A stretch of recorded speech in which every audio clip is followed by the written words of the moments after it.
नमस्कार दोस्तों, स्वागत है आपका मेरे साथ आपके अपने इस मंच पर। आज हम बात करेंगे सफलता के एक ऐसे सूत्र की जो छिपा है द 48 लॉज ऑफ पावर में। जी हाँ, इस किताब का छठा कानून caught attention at all costs यानी हर हाल में ध्यान आकर्षित करे कहता है कि दुनिया में अपनी पहचान बनाने के लिए जरूरी है कि आप लोगों का ध्यान अपनी ओर खींचें। अगर आप साधारण बने रहेंगे, भीड़ में खो जाएंगे, तो कौन जानेगा आप में कितनी प्रतिभा है। इसलिए जरूरी है कि आप अपनी उपस्थिति दर्ज कराएं, अपनी छवि ऐसी बनाएं जो लोगों के जहन में छप जाए। तो आइए इस कानून को और गहराई से समझते हैं, कुछ मिसालों के साथ, जिनसे हमें सीख मिलेगी कि कैसे अपनी पहचान बनाई जाती है, कैसे दुनिया जीती जाती है। दोस्तों, बात जब ध्यान आकर्षित करने की हो रही है तो सबसे पहले जहन में आता है हमारे प्रधानमंत्री नरेंद्र मोदी का नाम। नरेंद्र मोदी एक ऐसा नाम जो आज हर भारतीय की जुबान पर है, एक ऐसा व्यक्तित्व जिसने भारतीय राजनीति में एक नई लहर पैदा की है। एक साधारण पृष्ठभूमि से आने वाले नरेंद्र भाई ने कैसे खुद को एक ब्रांड बनाया, ये अपने आप में एक अनोखी कहानी है। वडनगर के छोटे से शहर से निकलकर उन्होंने अपने संघर्ष और मेहनत से एक ऐसा मुकाम हासिल किया जो आज हर किसी के लिए प्रेरणा का स्रोत है। चुनाव प्रचार के दौरान उन्होंने नई तकनीकों का इस्तेमाल किया, 3D रैलियां की और होलोग्राम रैलियों के माध्यम से लाखों लोगों तक अपनी बात पहुंचाई। ये तकनीकी नवाचार उनके दूरदर्शी सोच का प्रमाण है।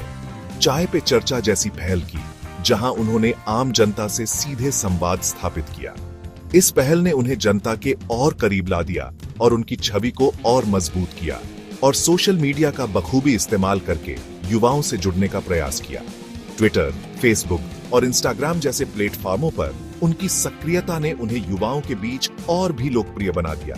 उनकी वेशभूषा जैसे नेहरू जैकेट और पारंपरिक भारतीय परिधान ने भी उनकी छवि को और निखारा। उनकी सादगी और भारतीयता ने उन्हें एक अलग पहचान दी। उनके नारे जैसे अच्छे दिन आएंगे ने लोगों के दिलों में एक नई उम्मीद जगाई। ये नारे सिर्फ शब्द नहीं थे, बल्कि एक वादा थे, एक बेहतर भविष्य का। और उनका व्यक्तित्व जो ऊर्जावान और प्रभावशाली है ने उन्हें जनता के बीच चर्चा का विषय बना दिया। उनकी भाषण शैली और करिश्माई व्यक्तित्व ने हर किसी को प्रभावित किया। मोदी जी ने हर जगह अपना प्रभाव छोड़ने की रणनीति अपनाई। चाहे वो गांव हो या शहर, हर जगह उन्होंने अपनी उपस्थिति दर्ज कराई और लोगों के दिलों में अपनी जगह बनाई। चाहे वो विदेशी दौरों पर भारतीय संस्कृति का प्रचार हो या अंतर्राष्ट्रीय मंचों पर भारत की आवाज को बुलंद करना, उन्होंने हर जगह अपनी छाप छोड़ी। उनके विदेशी दौरों ने भारत की छवि को वैश्विक स्तर पर और मजबूत किया। या स्वच्छ भारत अभियान जैसी पहल जिसने देश को स्वच्छता के प्रति जागरूक किया। इस अभियान ने न केवल भारत में बल्कि विश्व स्तर पर भी एक नई मिसाल कायम की। उन्होंने हमेशा लोगों का ध्यान अपनी ओर खींचा। उनकी हर पहल, हर कदम ने लोगों को सोचने पर मजबूर किया और उन्हें अपने साथ जोड़ा। और यही caught attention at all costs कानून का सबसे बड़ा उदाहरण है। उन्होंने हर मौके का फायदा उठाया और खुद को हमेशा सुर्खियों में बनाए रखा। मोदी जी ने सिर्फ राजनीति नहीं की, बल्कि खुद को एक ऐसा ब्रांड बनाया जिसकी चर्चा हर जगह होती है। उनकी ब्रांड पहचान ने उन्हें एक वैश्विक नेता के रूप में स्थापित किया। उनके काम करने का तरीका, उनकी सोच, उनकी बातचीत, सब कुछ ऐसा है जो लोगों को आकर्षित करता है। उनकी रणनीतिक सोच और कार्यशैली ने उन्हें एक अद्वितीय नेता बनाया। सब कुछ ऐसा है जो लोगों को आकर्षित करता है। उनकी भाषण शैली, उनकी करिश्माई नेतृत्व क्षमता और जनता से जुड़ने की उनकी कला ने उन्हें एक अद्वितीय नेता बनाया। और यही वजह है कि आज नरेंद्र मोदी सिर्फ भारत के प्रधानमंत्री नहीं, बल्कि एक वैश्विक नेता के रूप में पहचाने जाते हैं। उनकी नेतृत्व क्षमता और वैश्विक दृष्टिकोण ने उन्हें एक अंतर्राष्ट्रीय आइकन बना दिया है। दोस्तों, बात अगर ध्यान आकर्षित करने की हो रही है तो हम बॉलीवुड के बादशाह शाहरुख खान को कैसे भूल सकते हैं। शाहरुख खान, जिन्हें प्यार से किंग खान भी कहा जाता है, ने अपने करियर में कई मील के पत्थर स्थापित किए हैं। उनकी मार्केटिंग रणनीति और ब्रांडिंग के तरीके वाकई में काबिले तारीफ हैं। दिल्ली का एक आम लड़का जिसने अपनी मेहनत और लगन से फिल्मी दुनिया में अपना एक अलग मुकाम बनाया। शाहरुख का सफर आसान नहीं था, लेकिन उनकी दृढ़ता और समर्पण ने उन्हें सफलता की ऊंचाइयों तक पहुंचाया। उनके शुरुआती दिनों की कहानियां आज भी लोगों को प्रेरित करती हैं। शाहरुख ने सिर्फ अच्छी अभिनय नहीं किया, बल्कि उन्होंने खुद को एक ब्रांड के रूप में स्थापित किया। उनकी फिल्मों ने बॉक्स ऑफिस पर धमाल मचाया और उनके विज्ञापनों ने उन्हें हर घर में पहचान दिलाई। शाहरुख ने अपने करियर में कई ब्रांड्स के साथ काम किया और उन्हें नई ऊंचाइयों पर पहुंचाया। उन्होंने अपनी फिल्मों के अलावा विज्ञापन, शो और ब्रांड्स के जरिए हर जगह अपनी उपस्थिति दर्ज की। शाहरुख का हर कदम एक सोची समझी रणनीति का हिस्सा होता है, जिससे वे अपने फैंस के दिलों में बसे रहते हैं। उनकी हर फिल्म, हर शो और हर विज्ञापन में उनकी मेहनत और समर्पण झलकता है। उनकी टैगलाइन मैं हूं ना ने उन्हें घर घर में लोकप्रिय बना दिया। इस एक डायलॉग ने शाहरुख को एक नई पहचान दी और उन्हें हर उम्र के दर्शकों के बीच मशहूर कर दिया। उनकी फिल्मों के डायलॉग्स और किरदार आज भी लोगों के दिलों में बसे हुए हैं। शाहरुख ने हमेशा कुछ नया करने की कोशिश की, चाहे वो फिल्मों में अलग अलग किस्म के किरदार निभाना हो या फिर अपने अभिनय में नए नए प्रयोग करना। उन्होंने हर बार अपने फैंस को कुछ नया और अनोखा दिया है, जिससे वे हमेशा उनके साथ जुड़े रहते हैं या फिर रियल लाइफ में अपने फैंस से जुड़ने के लिए नए नए तरीके अपनाते। शाहरुख सोशल मीडिया पर भी काफी सक्रिय रहते हैं और अपने फैंस के साथ लगातार संवाद करते रहते हैं। उनके फैंस के साथ उनका यह जुड़ाव उन्हें और भी खास बनाता है। उनका हास्य व्यंग्य, उनका आत्मविश्वास और उनका अपने फैंस के लिए प्यार, यही वो चीजें हैं जो उन्हें दूसरों से अलग बनाती हैं। शाहरुख का हर इंटरव्यू, हर पब्लिक अपीयरेंस और हर सोशल मीडिया पोस्ट उनके व्यक्तित्व की झलक दिखाता है। शाहरुख ने हमें सिखाया है कि अगर आप भीड़ से अलग दिखना चाहते हैं तो आपको कुछ अलग करना होगा।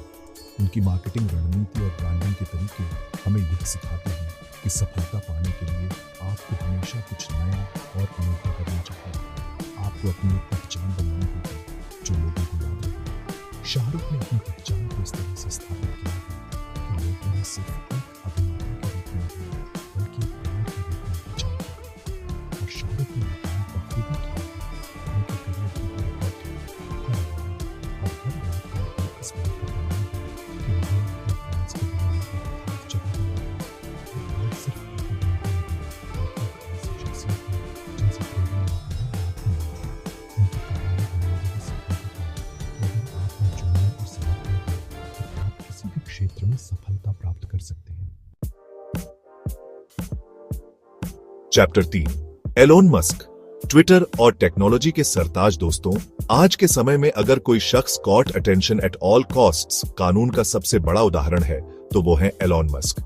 टेक्नोलॉजी की दुनिया के ये बादशाह अपने बेबाक बयानों और अनोखे विचारों से हमेशा सुर्खियों में रहते हैं। चाहे वो डॉज कॉइन की कीमत बढ़ाने की बात हो या फिर मार्स पर बस्ती बसाने का सपना, एलोन मस्क ने अपनी सोच और बोलने के तरीके से सबको अपना दीवाना बना लिया है। वो जानते हैं कि ध्यान कैसे खींचना है, चाहे वो सकारात्मक हो या नकारात्मक। कभी कभी तो ऐसा लगता है कि वो जानबूझकर विवादित बयान देते हैं ताकि लोग उनके बारे में बात करें। लेकिन एक बात तो तय है, एलोन मस्क एक दूरदर्शी है जो अपने आइडियाज से दुनिया बदलना चाहते हैं और इसके लिए वो कोई भी मौका हाथ से जाने नहीं देते। चाहे वो अपने ट्वीट से हो, अपनी कंपनियों के जरिए हो या फिर अपनी निजी जिंदगी से हो, एलोन मस्क हमेशा चर्चा में बने रहते हैं। और यही वजह है कि आज वो दुनिया के सबसे प्रभावशाली लोगों में से एक हैं। चैप्टर 4, स्वामी विवेकानंद, शिकागो भाषण और एक अमिट छाप। दोस्तों, बात जब ध्यान आकर्षित करने की हो रही है तो हम स्वामी विवेकानंद को कैसे भूल सकते हैं। उनका व्यक्तित्व और उनकी वाणी दोनों ही अद्वितीय थे। 1893 में जब स्वामी जी ने शिकागो में विश्व धर्म सम्मेलन में भाग लिया तो पूरी दुनिया ने उनकी ओर ध्यान दिया। यह सम्मेलन एक महत्वपूर्ण मंच था जहां विभिन्न धर्मों के प्रतिनिधि अपने विचार प्रस्तुत कर रहे थे। उनके शुरुआती शब्द ही काफी थे, सबका ध्यान अपनी ओर खींचने के लिए। उन्होंने अपने भाषण की शुरुआत sisters and brothers on off America कहकर की, जो उस समय के लिए एक बहुत ही अनोखा और प्रभावशाली तरीका था। Sisters and brothers on off America, ये कहते ही तालियों की गड़गड़ाहट से पूरा हॉल गूंज उठा। ये तालियों की गड़गड़ाहट केवल एक स्वागत नहीं थी, बल्कि यह उनके शब्दों की गहराई और उनके व्यक्तित्व की शक्ति का प्रमाण थी। उनके शब्दों में इतनी ताकत थी, इतना आत्मविश्वास था कि सब मंत्रमुग्ध होकर उनकी बातें सुनते रहे। उनकी आवाज में एक अद्भुत आकर्षण था जो लोगों को बांध कर रखता था। स्वामी जी ने भारतीय संस्कृति और वेदांत के सिद्धांतों को इतनी सादगी और स्पष्टता से पेश किया कि पश्चिमी दुनिया भी उनकी बातों से प्रभावित हुए बिना न रह सकी। उन्होंने भारतीय दर्शन को एक नए दृष्टिकोण से प्रस्तुत किया, जो पश्चिमी श्रोताओं के लिए एक नई और रोचक बात थी। उन्होंने दिखाया कि ध्यान खींचने के लिए जोर जबरदस्ती करने की जरूरत नहीं होती, बल्कि आपके व्यक्तित्व में, आपके ज्ञान में और आपकी वाणी में इतनी ताकत होनी चाहिए कि लोग खुद ब खुद आपकी ओर आकर्षित होने लगे। यह एक महत्वपूर्ण सबक था जो आज भी प्रासंगिक है। स्वामी विवेकानंद ने हमें सिखाया कि सच्ची शक्ति ज्ञान में है, आत्मविश्वास में है और अपने विचारों को बेबाकी से रखने की क्षमता में है। उन्होंने यह भी दिखाया कि जब आप अपने विचारों में स्पष्ट होते हैं तो लोग आपकी बातों को सुनने के लिए तैयार रहते हैं, और यही वो चीजें हैं जो आपको भीड़ से अलग करती हैं और दुनिया में अपनी एक अलग पहचान दिलाती हैं। स्वामी विवेकानंद का शिकागो भाषण आज भी हमें प्रेरित करता है और हमें यह सिखाता है कि सच्ची सफलता और पहचान कैसे प्राप्त की जा सकती है। आउटरो, क्या आप तैयार हैं दुनिया का ध्यान खींचने के लिए? तो दोस्तों, ये थे कुछ उदाहरण जिनसे हमें पता चलता है कि court attention at all costs कानून कितना प्रभावशाली हो सकता है। लेकिन सवाल यह है कि आप इस कानून को अपनी जिंदगी में कैसे लागू कर सकते हैं।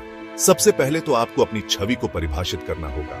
आप दुनिया को कैसे याद रखना चाहते हैं? एक बार जब आप ये तय कर लेते हैं तो फिर आपको उसी हिसाब से अपने व्यक्तित्व को, अपने काम को और अपनी सोच को ढालना होगा। याद रखिए, नकारात्मक ध्यान से भी न घबराएं। कभी कभी आलोचना भी आपकी प्रसिद्धि बढ़ा सकती है। जरूरी है कि आप हमेशा सक्रिय रहें और हर मौके का फायदा उठाएं अपनी बात दुनिया तक पहुंचाने के लिए।